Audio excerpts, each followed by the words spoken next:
To most, pest control involves calling an exterminator. In the Mississippi Delta, it can mean hunting time. Going after some pretty massive monsters, gators that can grow up to 1,000 pounds. ABC's Gio Benitez joined those adventurous and fearless folk to see how they wrangle those reptiles.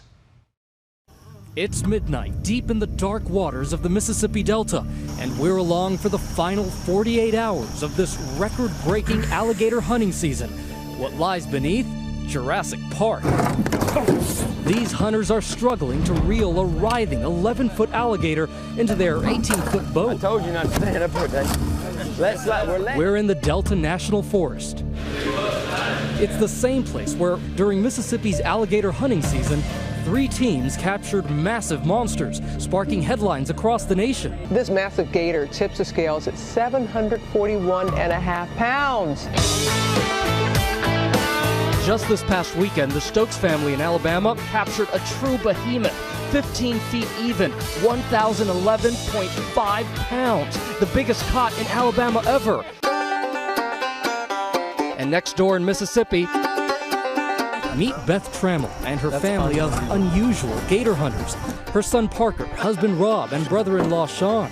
They caught this 723-pounder, and just an hour later, Dustin Bachman and his team wrangled this one 4 pounds heavier. So on this night, we hit the pitch-black swamps of Mississippi with that ordinary suburban family turned reptile wranglers. Beth, you're a paralegal by day, alligator hunter by night. The alligator queen. The alligator queen. The Alligator Queen's family catching that giant gator on their first hunt ever. Very first time to ever go alligator hunting. That was our second night. It felt like you were in the presence of a dinosaur. Yes. You felt It that? looked like it. It looked like it. That's what I said. It looked like the Loch Ness Monster. Were you ever scared? Yes. Yes. Very scared. He pulled us around in circles for probably an hour and a half. It's her son Parker's 18th birthday, and he's looking to catch a second gator. Aboard their 12-foot wrangling rig, we spot the first gator. And Sean throws out his line, hooking the gator's foot. Oh, he's right here. It's about 5 feet long, which makes it a legal catch. I mean, it's beautiful, really. That's beautiful. But the night is young, and they let it go. He's gone. For the next 3 hours of chasing, the Trammells would spot gators, but they'd disappear underwater as soon as they spotted us. It's all those eyes, those red eyes. Come on, buddy. Time ticks away. It's now midnight, and this alligator shows his face. Come on, buddy. Come on up. Get your breath. At about 5 feet long, it's the one they want. Some people might be wondering, why do you do this? We eat the meat. I don't see it any different than the prepackaged meat in the grocery store. In fact, with that giant catch, they'll have 120 pounds of meat, enough to last months. All right, let's get the hand sanitizer out. It's hydrogen peroxide. I'm serious. I'm not kidding. Such a mom thing to say. Yes. Is it safe? It is safe. It is safe. We've only had 2 accidents reported. Both of those were fairly minor. We had one person that actually got bit on the hand. Biologist Ricky Flint, the hunt coordinator, She's going to come out. She'll be right at the edge of the boat. took us right to a female gator's coveted spot, her nest. He says they are so big because for years nobody was allowed to hunt them.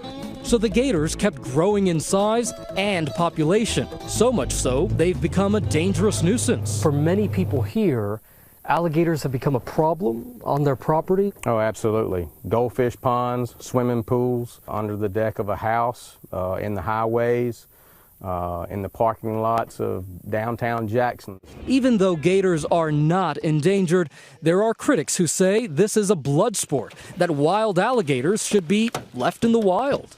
There's going to be people who are watching this who say, I'm not so comfortable with that. Why are you out there killing alligators? We see this as a renewable resource. Just like these trees that are growing here, if I cut that tree down, it's going to regenerate itself, either from the acorn that falls to the ground and sprouts or from root sprouts. The same thing happens with these alligators as well as any other walleye species that we manage through hunting. And that record breaker, Dustin Bachman, we had to go out with him. I guess you could say an overnight celebrity. It still hadn't quite set in, but everywhere I go, you know, people recognize me. Ready to go see if we can find a good one. Dustin and his team are looking for an even bigger catch tonight. Hunting an animal, you know, 700 pounds is something that could eat you, has thousands of pounds of jaw pressure. It's pretty exciting. It's not a competition, but we try to, you know, take an older animal, and that's what we shoot for. So 4 hours go by without a bite. we've seen maybe, I'd say 40 or 50 alligators, and got close to a couple, but not close enough to get a shot. Now at 3 a.m., his team spots the big one. Jerk the line. Hold on. The battle would go on for hours. I got it. Let it go. Stop. In the end, an 11-foot monster. I'll be careful when that is not. Captured right in front of our cameras. Each hunter allowed 2 gators in this 10-day season. The long night has turned into an early morning. We set out tonight with hopes of catching an alligator, maybe a big one, maybe a small one, we didn't know, but it's really hard to get one in the first place. I just enjoy being out here and love doing it. So. For Nightline, I'm Gio Benitez in the Mississippi Delta.